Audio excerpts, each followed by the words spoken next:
नमस्कार मित्रों, मैं हुनल आपका स्वागत है हमारे YouTube चैनल गुरुजी स्टडी अड्डा में। आज हम लोग परिवार शिक्षा के अभिकरण के रूप में family S an agency of education के बारे में अध्ययन करेंगे। देखिए मित्रों, यहाँ से आपके DLED B.Ed सेमेस्टर और अदर एग्जाम में क्वेश्चन पूछे जाते हैं। यदि हम बात करें अभिकरण किसे कहते हैं, अभिकरण का मतलब होता है मित्रों साधन। तो इस प्रकार क्या हुआ, परिवार शिक्षा के साधन के रूप में किस प्रकार की भूमिका निभाते हैं। देखिए मित्रों, हम लोग प्रारंभ करते हैं। प्रारंभ में परिवारों का विधान सामाजिक जीवन को सरल बनाने के लिए हुआ था। आज भी उनका यही उद्देश्य होता है, परंतु इन परिवारों में बच्चे जाने अनजाने बहुत कुछ सीखते हैं।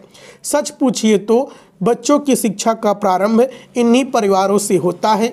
माँ की गोद बच्चे का सर्वप्रथम विद्यालय होता है तथा उसकी माँ उसकी सर्वप्रथम शिक्षिका। परंतु परिवार में होने वाली इस शिक्षा के न तो उद्देश्य निश्चित होते हैं, न पाठ्यक्रम, न ही शिक्षा विधियाँ। इस प्रकार परिवार शिक्षा का अनौपचारिक अभिकरण है।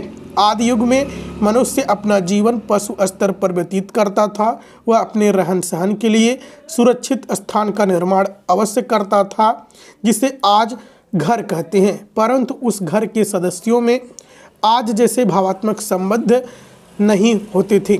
उस समय विवाह प्रथा का भी प्रचलन नहीं था। कोई भी पुरुष किसी भी स्त्री के साथ यौन संबंध स्थापित करने के लिए पशु पक्षियों की भांति स्वच्छंद था। भावात्मक संबंध के अभाव में नवजात शिशु के पालन पोषण में बड़ी बाधा पड़ती थी।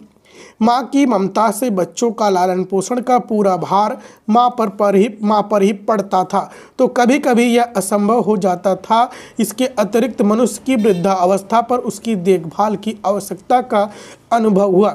इन आवश्यकताओं और इसी प्रकार के अनेक आवश्यकताओं ने मनुष्य को परिवार में बांध दिया। इस प्रकार परिवार का सबसे छोटा तथा मूलभूत सामाजिक समूह है। अब मित्रों, हम लोग बात करते हैं एक एक पॉइंट की। परिवार का शिक्षा के रूप में क्या साधन है, तो इसकी हम बात करें।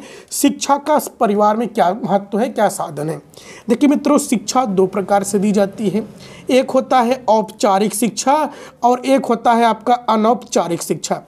देखिए मित्रों, जो औपचारिक शिक्षा होती है, औपचारिक शिक्षा आपके विद्यालय में दी जाती है, जिसमें शिक्षक निश्चित होते हैं, पाठ्यक्रम निश्चित होता है, उद्देश्य निश्चित होता है, शिक्षण विधियाँ निश्चित होते हैं, यानी कि आपका सब कुछ समय भी निश्चित होता है। यह होता है औपचारिक शिक्षा या औपचारिक साधन। और मित्रों, जो अनौपचारिक साधन होते हैं उसमें आपके परिवार, माता पिता, दादी दादा, बहन भाई या मित्रों आपके समाज समुदाय कोई भी व्यक्ति अनौपचारिक शिक्षा आपको दे सकता है। अब मित्रों, हम यहाँ बात कर रहे हैं परिवार की।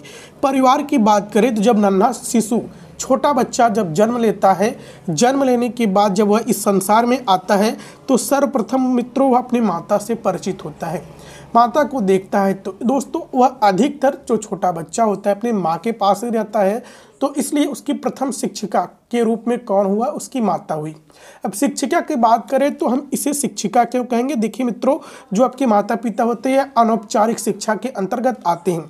अब दोस्तों, माता प्रथम शिक्षिका क्यों होती है। देखिए मित्रों, जो माता होती है बच्चों को दूध पिलाती है, उसे खाना खिलाती है और उसके हर एक गलतियों को करने से मना करती है और उसको सब कुछ सिखाती है, प्रेम करना सिखाती है।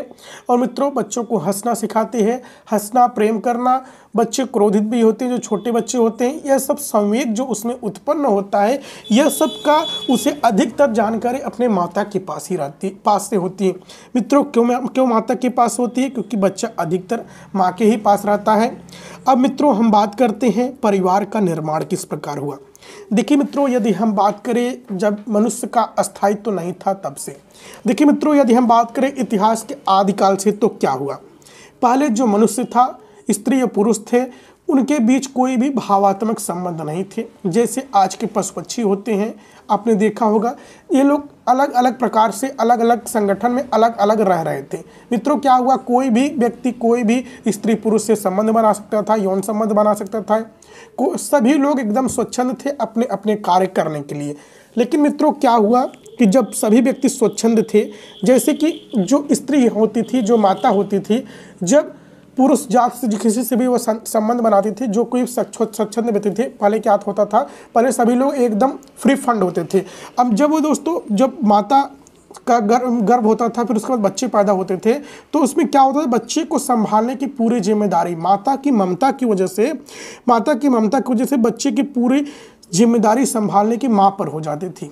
तो मित्रों कभी कभी जब पूरी तरह से माँ ही बच्चों को संभालेगी, उसमें कोई सहायता नहीं करेगा, तो कठिनाइयाँ भी अधिकतर उत्पन्न होती थी।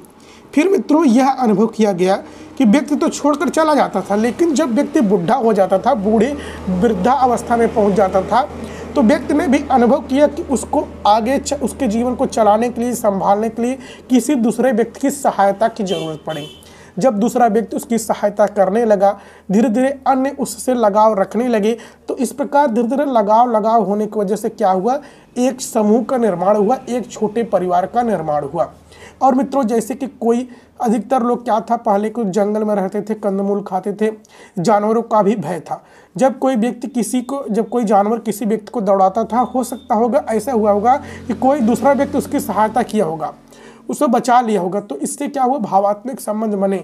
एक दो बार ऐसा हुआ तो संगठन का निर्माण हुआ। संगठन का निर्माण होने के बाद क्या हुआ, अपनत्व का निर्माण हुआ। जब अपनत्व का निर्माण हुआ तो इस प्रकार मित्रों परिवार की शुरुआत हुई, परिवार का निर्माण हुआ।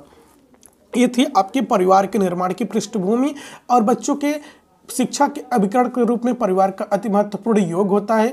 बच्चे अधिकतर रहन सहन, वेशभूषा, पहनावा, बोलचाल के ढंग, मातृ शिक्षा, ये सभी दोस्तों अपने घर से ही प्राप्त करते हैं। नैतिकता की शिक्षा, नैतिक आचरण की शिक्षा अधिकतर वो अपने घर से ही प्राप्त करते हैं, माता पिता से प्राप्त करते हैं, अन्य सगे संबंधियों से प्राप्त करते हैं, समुदाय से प्राप्त करते हैं। जैसे कि दोस्तों खाना खाने का ढंग, बैठने उठने का ढंग, किसी बड़े व्यक्तियों से बोलने का ढंग अधिकतर बच्चों को अनौपचारिक शिक्षा अर्थात परिवार से ही प्राप्त होती है। अब मित्रों हम अगले पॉइंट की बात करते हैं, आधुनिक युग में परिवार की भूमिका, role of family in the modern age. वर्तमान समय में परिवार की क्या भूमिका है मित्रों, यहाँ पर देखिए। आज हमारे देश में शिक्षा का उद्देश्य बच्चों की शारीरिक, मानसिक, चारित्रिक, नैतिक, सामाजिक और सांस्कृतिक एवं उत्पादन कार्य में निपुण होकर लोकतंत्र का सुयोग्य नागरिक बनाना है। देश का नैतिक पतन रोकने के लिए आज धार्मिक तथा आध्यात्मिक विकास की शिक्षा भी अवश्य समझी जाने लगी है। परिवार हमें इन सभी उद्देश्यों की प्राप्ति में सहायता करते हैं। देखिए मित्रों, यदि हम बात करें वर्तमान समय में शिक्षा की दृष्टि के लिए परिवार की क्या भूमिका होती है। देखिए दोस्तों, परिवार की भूमिका यह होती है, परिवार का यह उद्देश्य होता है, यह कर्तव्य होता है कि वह अपने बच्चों को देश हित के लिए, राष्ट्र हित के लिए उसका सभी तरह से सर्वांगीण विकास करे। जैसे कि शारीरिक, मानसिक, चारित्रिक, नैतिक, सांस्कृतिक इत्यादि उसका जो दोस्तों देश का सुयोग्य एक अच्छा नागरिक बनाने के लिए उसका सभी तरफ से विकास करे। और वर्तमान में दोस्तों आध्यात्मिक की भी शिक्षा दी जा रही है, नैतिकता की भी शिक्षा दी जा रही है, क्योंकि मित्रों अधिकतर वर्तमान समय में बाल अपराध बढ़ गया है, यौन शोषण का अपराध बढ़ गया है और विभिन्न आपत्तिजनक घटनाएं आपको देखने को मिलती है। दोस्तों ऐसी सभी घटनाएं को कैसे रोका जा सकता है, इन सभी घटनाओं को हम शिक्षा के ही माध्यम से रोक सकते हैं। जब तक बालक का चारित्रिक और नैतिक विकास नहीं होगा, सामाजिक सांस्कृतिक विकास नहीं होगा, शारीरिक मानसिक विकास नहीं होगा, तब तक जो अप्राकृतिक घटनाएं हो रही हैं, जो कि विभिन्न कम एज वाले बच्चों के सामने यह समस्या अधिकतर घटित होती है, जो यह अनैतिक घटनाएं होती है दोस्तों, इससे बचने के लिए परिवार की अति महत्वपूर्ण भूमिका होती है।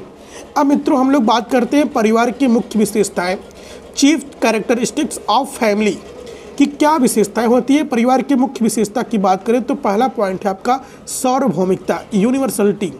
संसार का कोई भी समाज ऐसा नहीं है जहां परिवार किसी न किसी रूप में न पाया जाता हो। परिवार एक सार्वभौमिक संस्था है, यह विश्व के कोने कोने में पाई जाती है। देखिए मित्रों, जो सार्वभौमिकता होती है इसमें प्रत्येक संसार का प्रत्येक जीव, प्रत्येक संगठन एक दूसरे से इस प्रकार संगठित रहता है। जो मनुष्य वर्ग है, मनुष्य वर्ग दोस्तों क्या होता है, परिवार के साथ रहता है, वह सभी का अपनत्व की भावना होती है। तो मनुष्य जो है, मनुष्य वर्ग में संसार के प्रत्येक जीव में परिवार पाया जाता है। अब मित्रों हम बात करते हैं सीमित आकार, लिमिटेड साइज। परिवार कितने प्रकार का होता है। देखिए मित्रों, जो लिमिटेड साइज, सीमित आकार का परिवार होता है, परिवार एक छोटा या सीमित आकार का होता है, इसके सदस्यों की संख्या सीमित होती है। देखिए मित्रों, परिवार दो प्रकार का होता है, एकल परिवार होता है, संयुक्त परिवार होता है। जो एकल परिवार होता है, एकल परिवार में माता पिता और उनके अविवाहित बच्चे आते हैं। और मित्रों जो संयुक्त परिवार होता है उसमें माता पिता, उनके अविवाहित, विवाहित बच्चे, दादा दादी, चाचा सभी लोग आ जाते हैं। अब मित्रों हम बात कर रहे हैं उत्तरदायित्व की। उत्तरदायित्व की बात करें तो अपने रिस्पॉन्सिबिलिटी, अपने पारिवारिक संगठन में प्रत्येक व्यक्ति की पारिवारिक जिम्मेदारी होती है। देखिए मित्रों, भारतीय परंपरा और अन्य देशों में भी सभी व्यक्तियों में अपनत्व की भावना पाई जाती है, रिस्पॉन्सिबिलिटी पाई जाती है, उत्तरदायित्व की भावना पाई जाती है।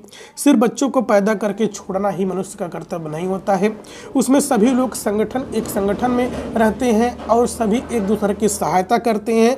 तो इस प्रकार क्या होता है दोस्तों, पारिवारिक जिम्मेदारी भी होती है कि प्रत्येक माता पिता अपने बच्चे की शारीरिक, मानसिक, सर्वांगीण विकास के लिए अपनी सब कुछ ऊर्जा लगाए और ऐसा करते भी हैं। अब मित्रों चौथा पॉइंट की बात करते हैं, सामाजिक संगठन का केंद्र, सेंटर ऑफ सोशल ऑर्गेनाइजेशन। परिवार सामाजिक संगठन का केंद्र होता है। विभिन्न परिवारों से मिलकर समाज की रचना होती है। परिवार समाज की छोटी इकाई होती है। देखिए मित्रों, यदि हम बात करें समाज किसे कहते हैं, समूह किसे कहते हैं, दो या दो से अधिक व्यक्तियों के समूह को हम समाज कहते हैं, दो या दो से अधिक व्यक्तियों के समूह को हम समुदाय कहते हैं। तो मित्रों इस प्रकार जो परिवार होता है, छोटे छोटे परिवारों से मिलकर हम समुदाय का निर्माण करते हैं, समाज का निर्माण करते हैं। अब पांचवा पॉइंट है सामाजिक गुणों का पालना। हम मित्रों यहाँ पर बात करें, बच्चों में सामाजिक गुण परिवार में रहकर ही विकसित होते हैं। परिवार सामाजिक गुणों का ही पालना है। परिवार का बच्चों के व्यक्तित्व पर बहुत बड़ा प्रभाव पड़ता है। अब देखिए मित्रों, जो सामाजिक गुण होते हैं, बालक के सामाजिक गुण अधिकतर कहाँ विकसित होते हैं, समाज में रहकर विकसित होते हैं, घर में रहकर विकसित होते हैं। अपने घर परिवार से उसे शिक्षा मिलती है कि किसके साथ किस प्रकार के व्यवहार किए जाए, किसके साथ किस प्रकार से रहा जाए, विनम्र कैसे बना जाए, सर्वधर्म समभाव, सभी धर्मों की सेवा, सभी धर्म को एक समान देखना, सभी व्यक्तियों को एक समान देखने की शिक्षा अधिकतर हमें घर से ही प्राप्त होती है, समाज से प्राप्त होती है, समुदाय से प्राप्त होती है। छठवां पॉइंट है आपके सामने, जन्मजात प्रवृत्तियां पारिवारिक आधार के रूप में। अब मित्रों हम बात करते हैं लैंगिक संबंध तथा माता पिता का अपनी संतान से प्रेम आदि जन्मजात प्रवृत्तियां परिवार के निर्माण का आधार है। देखिए मित्रों, जो जन्मजात प्रवृत्तियां पाई जाती हैं कि जो माता पिता होते हैं अपने संतान से, प्रत्येक संसार का प्रत्येक माता पिता अपने संतान से अधिकतर प्रेम करता है। यह जो कैसी प्रवृत्ति है, यह दोस्तों जन्मजात प्रवृत्ति है। अब मित्रों हम बात करते हैं सातवां पॉइंट, अंतिम पॉइंट है संस्था के रूप में अस्थायी, परमानेंट एंड इंस्टीट्यूशन। परिवार संस्था के रूप में अस्थायी होता है। देखिए मित्रों, जो एक संस्था होती है वह अस्थायी होती है, उसका अपना वर्चस्व होता है, सब कुछ कार्यभार अच्छे से संभालती है। तो दोस्तों इसी प्रकार जो परिवार होता है वह भी एक संस्था के रूप में कार्य करती है और जो अस्थायी होती है, विघटित नहीं होती है। परिवार का निर्माण हो सकता है एकल परिवार, संयुक्त परिवार में, लेकिन परिवार अवश्य होता है। और दोस्तों परिवार की अधिकतर जिम्मेदारी ये होती है कि सभी बच्चों के सर्वांगीण विकास के लिए अपना महत्वपूर्ण योगदान करे, और ऐसा भी होता भी है। तो मित्रों यह थे शिक्षा के अभिकरण के रूप में परिवार की क्या क्या भूमिका होनी चाहिए। तो चैनल पर नए हो तो चैनल को सब्सक्राइब कीजिएगा, बेल आइकन प्रेस कीजिएगा, वीडियो को लाइक कीजिएगा, शेयर कीजिएगा। जय हिंद, जय भारत।